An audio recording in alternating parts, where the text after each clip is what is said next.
These two bolts are different to every other bolt on your bike because unlike all of the others, these ones need to be as loose as possible. But not too loose, otherwise you're going to run the risk of damaging your frame. So what is it that these bolts do, and how on earth are you supposed to know how tight or loose they need to be?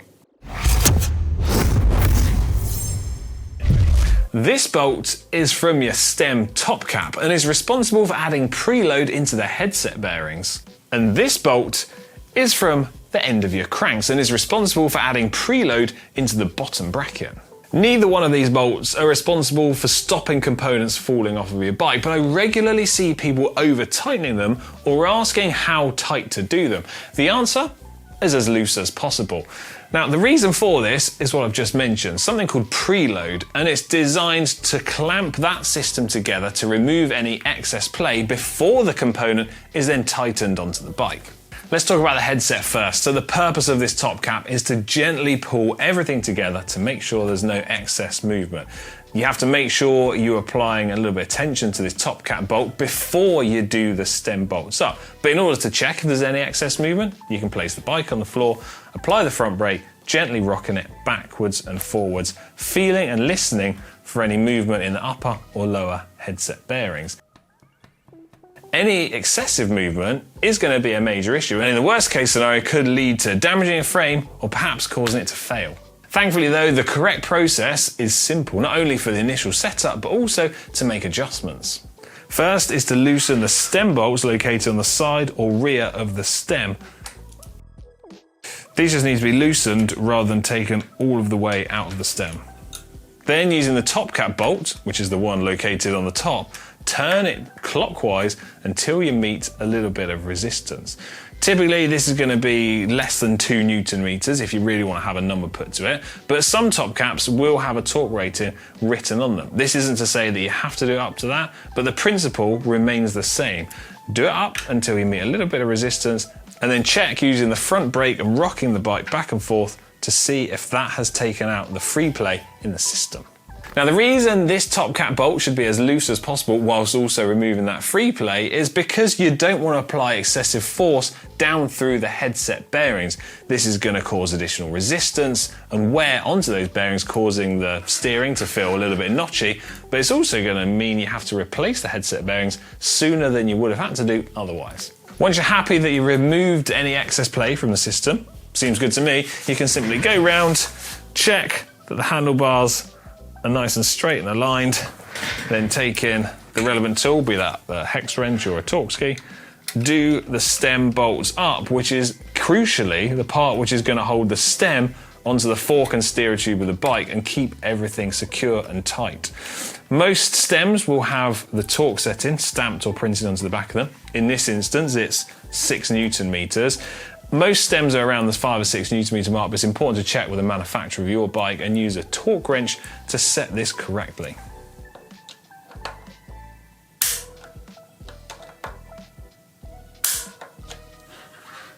The other bolt, or I guess more of a cap that I mentioned at the start of this video, is this one here, and it goes on the end of your cranks. Now, I've got the cranks here separate to the bike so I can explain and show what it's like, because it's a little bit easier than having it with all of the other components which are in the way. Now, really, the concept and principle behind how this cap and bolt works is exactly the same as what we've just discussed with your headset and the top cap bolt, but it turned in a different orientation. Let me show you. So, you've got the crank of your bike, you've got your bottom bracket, which is already held in place in the frame.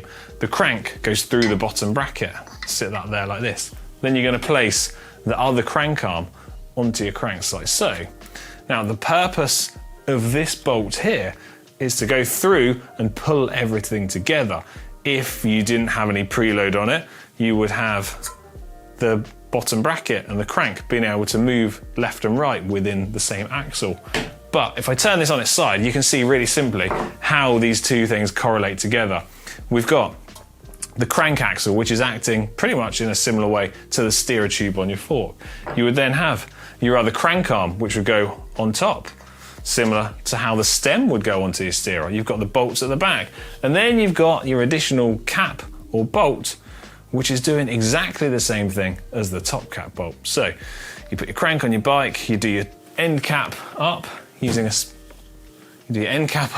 special tool like this one. Goes in here, you apply a little bit of preload, you're leaving it until you meet a little bit of resistance, you stop, check that there's no free play left and right within the bottom bracket and the crank axle, and then you can do the pinch bolts up on the side. Now, if you want to have a number to know how tight to do this, Shimano recommend between 12 and 14 Newton meters for these pinch bolts. Now, the same principle applies as what I said for the top cap bolt. There isn't specifically a torque setting that you need to do, but if you really feel like you want to have a number put to it, and what Shimano advise is that you do the end cap bolt to 0.5 or 1.5 Newton meters. So you get the idea, it's pretty loose. Now, a common misconception is that the top cap bolt and the crank end cap bolt are actually removing free play within the bearings themselves, but that's not the case. The free play that they're removing is between all of the different components associated with that system, rather than the actual bearings themselves. Now, if you are finding that you've made these adjustments that I've just spoken about, and you've still got play in the system, well, that is going to come down to a number of different reasons, and it's going to need investigating further.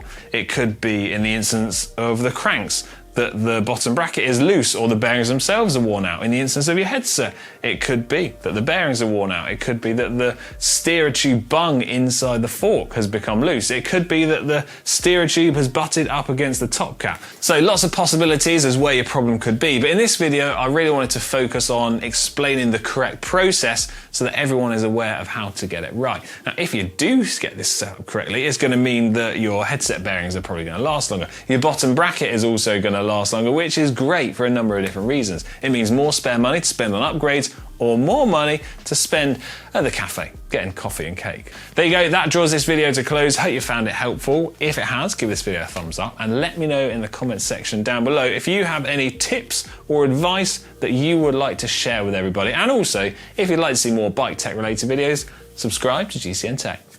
See ya.